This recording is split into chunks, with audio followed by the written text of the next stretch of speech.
Today on Blue 58, the Packers got their bounce-back game that they needed, pretty much handling the Chicago Bears after a bit of a slow start. So are all the Packers' issues handled now, or should we still be a little bit concerned? Blue 58! Hello and welcome to another episode of Blue 58, the one and only podcast of thepowersweep.com. I'm your host, John Meerdink, happy to be with you here for another episode. And hey, look at that. Celebrating the first win of the year. The Packers get to Lambeau Field, and they take care of business against the Chicago Bears. Broadest possible question in this one, what happened? It's pretty simple, I think. The Packers are a better team than the Chicago Bears, top to bottom. They've got a better quarterback. They've got more talent on offense, even with some of the nice pieces that the Bears have. They have more talent on defense. Their coaches had more time to implement a system. They're just better and further along than the Bears are right now, and they should have won this game, and they did. And the Packers were double-digit favorites for a reason, and they showed why. They controlled this game after that blip of an opening drive by the Chicago Bears, holding the Bears to some truly embarrassing numbers through the air. Fields just 11 passing attempts, 7 of 11 for not even 50 yards. It was a great performance after that first drive, generally speaking, from the Green Bay Packers. Now, there are some qualifications there on that very statement about the defense. Outside of that first drive, by and large, they did pretty well. There were a couple blips along the way, but the Packers more or less controlled this game. They were able to do what they wanted to do on offense, which was get the ball to Aaron Jones and A.J. Dillon. They were able to stop the Bears from doing all that much damage when they were on offense. Even with some of the things that the Packers did not do particularly well on defense, in short, defending the run, that's still something that you will, I don't want to say concede, but almost encourage the Bears to do when they're trailing. If you're down 20-10 or whatever the score was, 24-10, and you're trying to run the ball to get back into the game, chances are you're actually just running yourself out of the game because you're burning so much more time. You're probably not moving the ball with chunk plays, though the Bears were at times. And you're eliminating any possibility of getting back into the game quickly because it's going to take you time to get down the field that way. That was a lot of Mike Pettine's philosophy, and by and large, it's a sound philosophy as long as you continue to put up points on offense. The Packers had some struggles with that there in the second half. A couple of fumbles, doomed a couple of drives, but the Bears were also content to run themselves out of the game on top of that. So the Packers win. They handle the Bears more or less and cruise to a 17-point win. Let's talk about some good things from this game. First, let's start with Aaron Jones. A great game. The Packers wanted to get the ball to him more. Aaron Rodgers has said after the game, the press conference is going on right now, that they wish they could have done more, and they're just scratching the surface with what they can do with Aaron Jones, which is phenomenal to hear, because I think he's one of their best 11 players. We had a listener question a while back about the Packers getting their best 11 guys on the field on offense and on defense, and I think this game shows why the best 11 right now includes 2 running backs. Jones was great. He was on the field a lot with A.J. Dillon. Dillon did a lot as a lead blocker, is a threat as a runner and a receiver. He'll make you pay in light box situations. It's a great duo, and the Packers got a lot out of that duo tonight, particularly Aaron Jones. Finished with 170 yards from scrimmage on the dot, 132 rushing, 38 receiving, 2 touchdowns. This is the 5th time in his career he's had 170 or more yards from scrimmage and 2 touchdowns. Just a phenomenal performance from Aaron Jones. In fact, his performance made this look a lot like last year's Week 2 performance against the Detroit Lions. So, as we all know fairly well at this point, the Packers came out pretty slow in Week 1 of 2021, falling to the New Orleans Saints in Jacksonville. And Week 2 didn't start out all that well either. Detroit was hanging around early on in that one. In fact, they led 17-7 or 17-14 at halftime. But the Packers ended up figuring things out. Aaron Jones ends up having a great game. Let's see the final stat line there: 17 carries, 67 yards, so not quite as much on the ground for Jones. 6 catches, 68 yards though, and 3 touchdowns. Ends up with 4 touchdowns overall, including 1 on the ground. Jones comes through again in this one. Packers cruise to a Week 2 win over an overmatched divisional opponent. it sounds a little bit familiar from last year. Also good to see a defensive rebound in this one as well. They did what they needed to do to shut the Bears down. It wasn't perfect.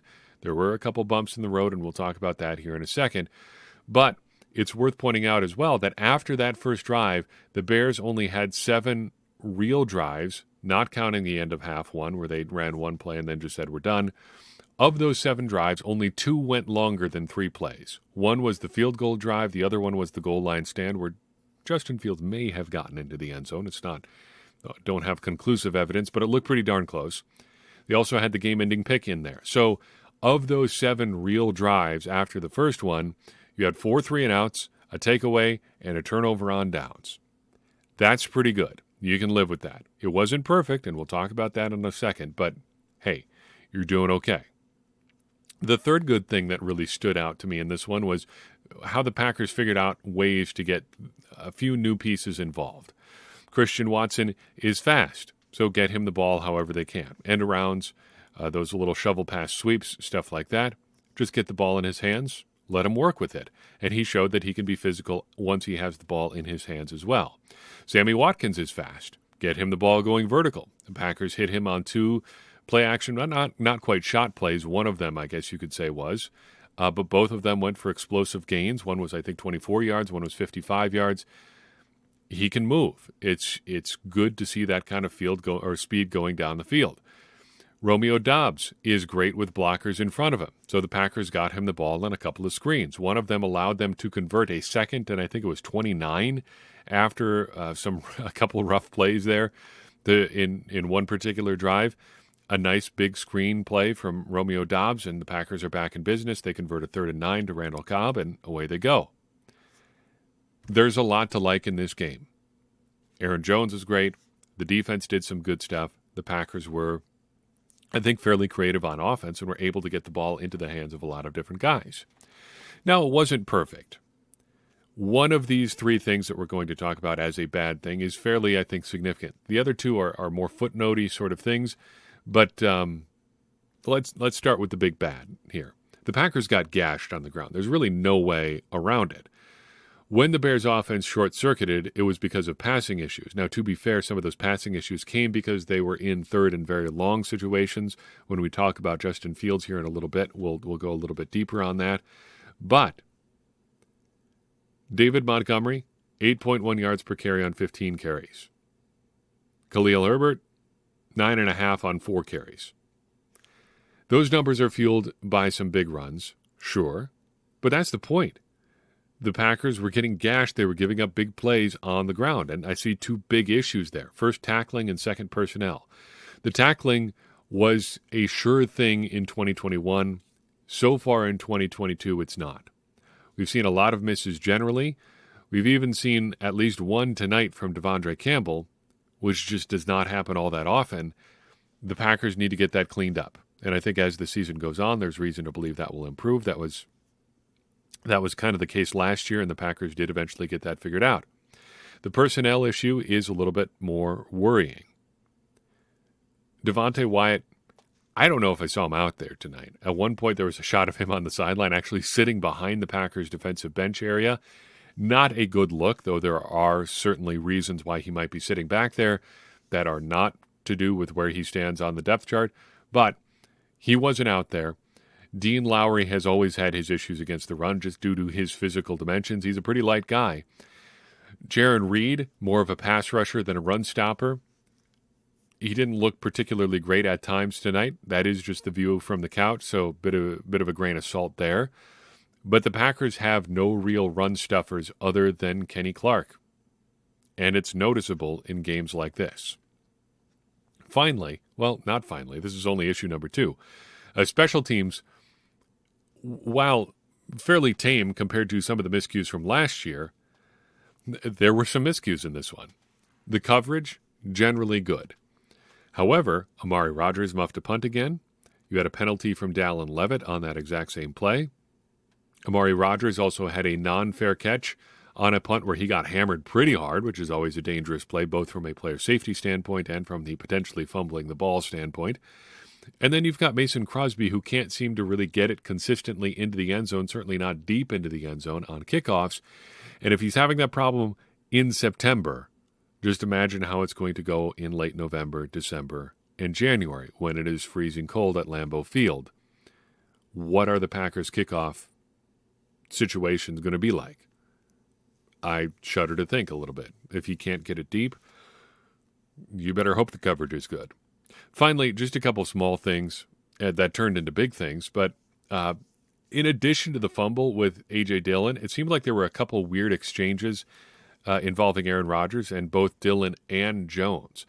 Earlier on that same drive where Dillon and Rodgers had the mix-up where Dillon fumbled or the ball ended up on the ground after it hit Dillon, on that first play of that very drive, Rodgers had another weird exchange with Aaron Jones that resulted in a bit of a delay in the backfield. That play didn't go particularly well. We saw the same thing happen later on that led to the fumble. Then either on the next drive or a couple drives later, there was another weird exchange between Rodgers and Jones. I don't know what's going on there. It was strange to see. Then you had the fumble on the Christian Watson jet motion deal. Aaron Rodgers said in his post-game press conference that was a result of Josh Myers getting the snap count wrong. Myers, not a great game in this one, it seemed. By the way, would not be surprised if he does not grade out particularly well by Pro Football Focus and a couple other outlets that do that kind of thing. But just the fact that it happened, whoever's fault it was, it put the Packers in a really tough spot, and it's got to be cleaner than that, because against a better opponent, that would make that will probably make you pay. Stepping back, 40,000-foot view, what does this mean? Two big things. First, Packers are 1-1.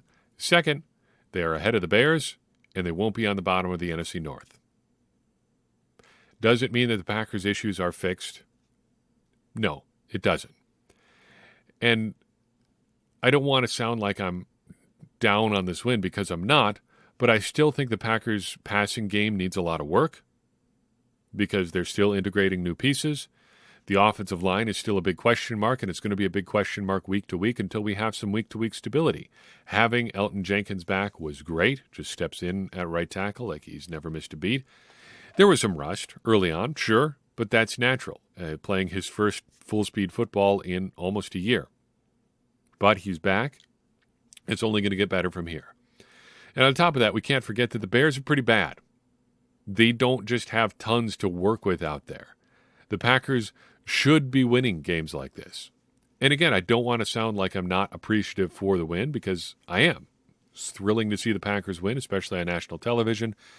Sunday Night Football might be my favorite way to watch a Packers game. Love their presentation. Love to see the Packers play well on Sunday Night Football. But I still can't help but feel like we don't know a lot about this Packers team, and it's in ways that isn't just because it's week 2. We don't know what the offensive line is going to be like from week to week. We don't know really where the young wide receivers are at yet, though they're coming along, and the Packers are finding ways to get them involved. We don't know week in, week out what version of the defense we're going to get. We don't know yet how well this secondary is gelling, though there were some positive signs, I think, tonight. And you can't really know a lot of those things at all, really, in the short term, and we're still figuring it out. But I think there's a way of looking at this that actually would suggest that wins like we saw tonight are actually more important when you don't know a lot about the team. It's a divisional game. It's a team that you should beat, so no stumbling over a low-quality opponent. Those games are important too. They all matter in the standings, and getting those wins banked when you're still figuring out who you are as a team, that's crucially important. And doing stuff like that has been a big part of why the Packers have been able to pile up leads in their division and in their conference and get the bye in the NFC playoffs the last couple of years. Getting wins in games like this, even if it doesn't necessarily teach you all that much, is still crucially important.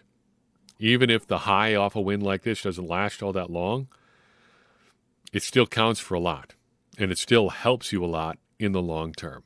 So next up, the Packers travel to Tampa to take on the Buccaneers. Tampa won today. They're 2-0. They're having tons of offensive line issues too. they aren't the team that they've been, but they're still very dangerous. They have a lot of interesting pieces on offense. There's a good chance they're going to be able to gash the Packers in the run game, much like the Bears did, and they have a much better quarterback than the Bears do. Or, if nothing else, they know how to use him a lot better than the Bears do. And chances are he'll be able to make the Packers pay in ways that Justin Fields was not. So the Packers will go down there next weekend. We'll see how that shapes up. It'll be interesting. We'll see if they can exercise that demon down in Tampa, because they haven't been able to do that. Well, Tom Brady's been down there. Tom Brady, not the demon, should be clear there. It's more the concept of the Tampa Bay Buccaneers that is the problem for the Packers. Though, if you want to draw that comparison, I'm certainly not going to stop you. That is, we have joked about a deal with the devil from Tom Brady from time to time. So if that's the direction you want to go with that particular remark, feel free to do so. Some random thoughts and observations, then we'll get out of here. Let you get on with your Monday, or, well, I guess regardless of when you're listening to this, it's going to be Monday. So, it's time to let you go. A few thoughts here, and then we will let you do that. Justin Fields only threw 11 passes in this game. First, that is crazy.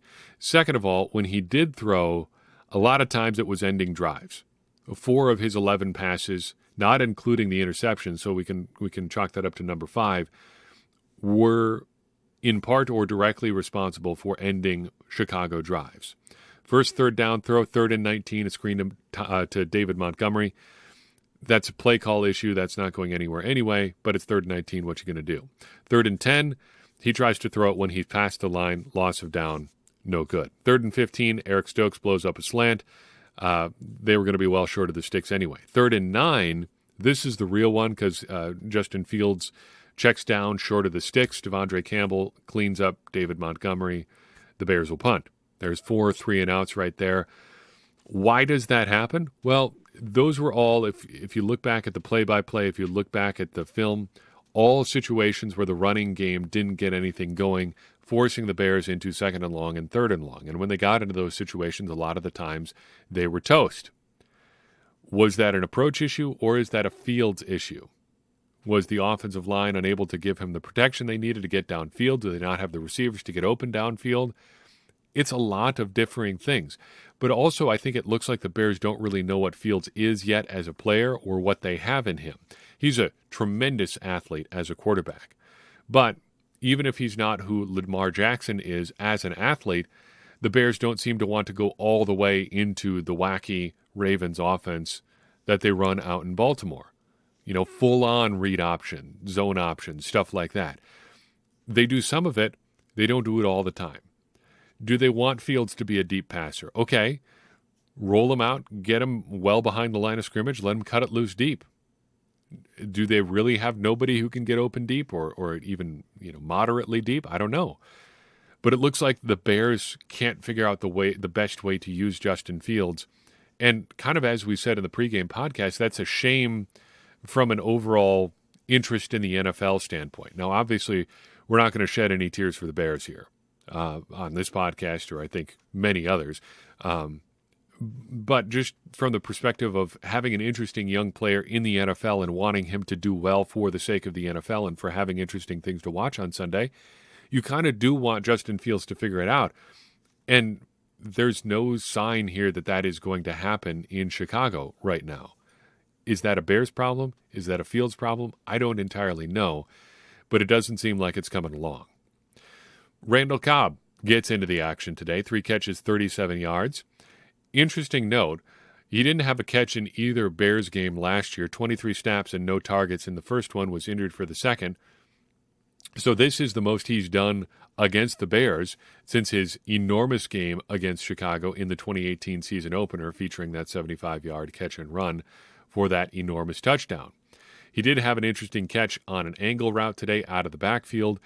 I wouldn't be surprised if we see a little bit more of that throughout the next few weeks and months.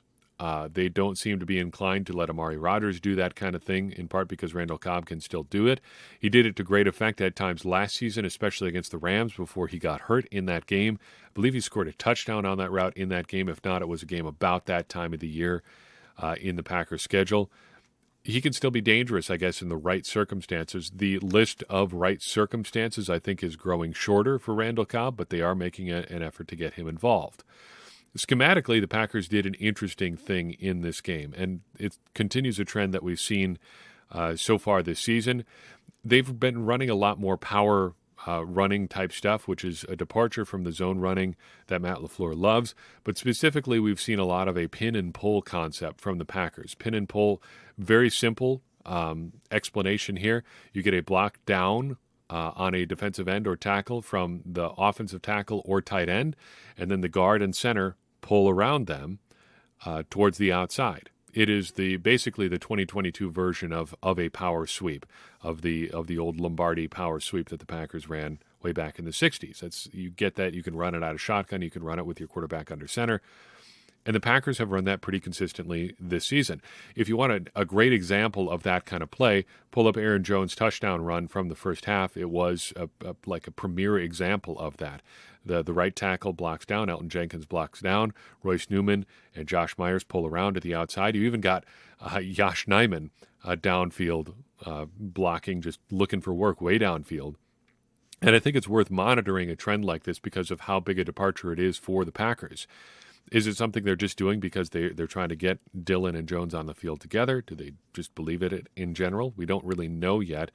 We'll maybe have to get somebody to ask that of LaFleur in a press conference or something, though my degree of confidence in that question coming up from some of the beat reporters is pretty low. But I would be interested to hear LaFleur talk about some differing concepts from his overall philosophical approach as a coach here in the NFL. That is something different that we haven't really seen from him before. Back to Sammy Watkins for a second. I, in my just in-game notes, had him for 2 explosive plays, both of them off of play action. I think it's really good to get him involved with those for right now because he's still very fast, clearly, dangerous with the ball in his hands. Sooner or later, though, I think Christian Watson and Romeo Doubs are going to get those sorts of plays too, and I hope sooner rather than later, because as fast as Watkins is, I think Watson is still significantly faster. And maybe that's just my own excitement talking, but my confidence level in Watson's speed right now is just absolutely sky high. It's like, can anybody in the NFL run with him? And maybe he is not quite that fast, but he's very, very fast. And just finding ways to get him involved vertically, I think, is going to be hugely important for the Packers offense. So I hope that we see stuff like that going Watson's way here in the near future. Shotgun runs. Got a bit of a bee in my bonnet about this one. I know that getting Aaron Jones and A.J. Dillon on the field together is important. And I know that in those packages, most of the time you're going to end up in shotgun sets because that gives you a lot more flexibility with what you can do as far as motion for Aaron Jones, getting him out of the backfield. Aaron Jones runs wonderfully well out of shotgun. But you know who doesn't operate particularly well running from shotgun? Is A.J. Dillon. Because he's such a big guy that he needs a little bit of time to get up to speed. He needs some time running downhill. He does so well when the Packers are under center and he's got a head of steam hitting the line of scrimmage. He doesn't get a chance to do that running out of shotgun. Most of the time, he's virtually standing still when he takes the handoff, and it's really hurting, I think, Dillon in particular and the Packers offense in general, having him operate that way. So that is a bit of a pain point there with the pony packages, with getting both running backs on the field. Overall, it seems like that's something the Packers are willing to live with. I wonder if it is the best use of A.J. Dillon in general. Back to the defensive side of the ball, we'll finish out with 2 observations from that direction. Preston Smith, Rashawn Gary, Kenny Clark combined for 3 sacks and 5 quarterback hits. That is a great stat line for those 3 combined. It's worth noting that of all the other Packers defenders combined, they contributed 0 sacks and 0 quarterback hits. That wasn't a problem in this game because the Bears only had 14 dropbacks total, I believe, if you count the attempts and the sacks that Fields had. There may be a couple scrambles in there too. But there are going to be games where that becomes a bigger problem. If they can't get pressure with people outside of Smith, Gary, and Clark, we're going to see teams that are able to take advantage of that. Finally, Quay Walker. As exciting as Christian Watson and Romeo Doubs are, I'm nearly as excited about Walker because he, so far through 2 games, seems to be just as advertised. He's fast against the run. He's fast against the pass. Even when he makes mistakes, he's doing it fast, and he's hurting opposing offenses just by being around and being fast. The play before Jair Alexander's game-ending pick, he nearly had his hands on the ball, or he did get his hand on the ball. He nearly had the interception and probably would have scored had he been able to haul it in. He is just that good, and he is going to continue to get better week in and week out. It's very exciting to watch him grow as the season goes on. That's all I've got for you in this episode. I appreciate you tuning in. I appreciate you sticking around to enjoy a Packers win and hope we can continue to enjoy a lot of these kinds of games together. If you enjoyed this episode, it would mean a lot to me if you would share it with someone you think would enjoy it as well. That's going to help more people find the show and get more people involved in this conversation that you and I are having about the Green Bay Packers, which in turn is going to help all of us become smarter Packers fans. And as I always say, smarter Packers fans are better Packers fans, and better Packers fans are what we all want to be. I'm your host, John Meerdink. We'll see you next time on Blue 58.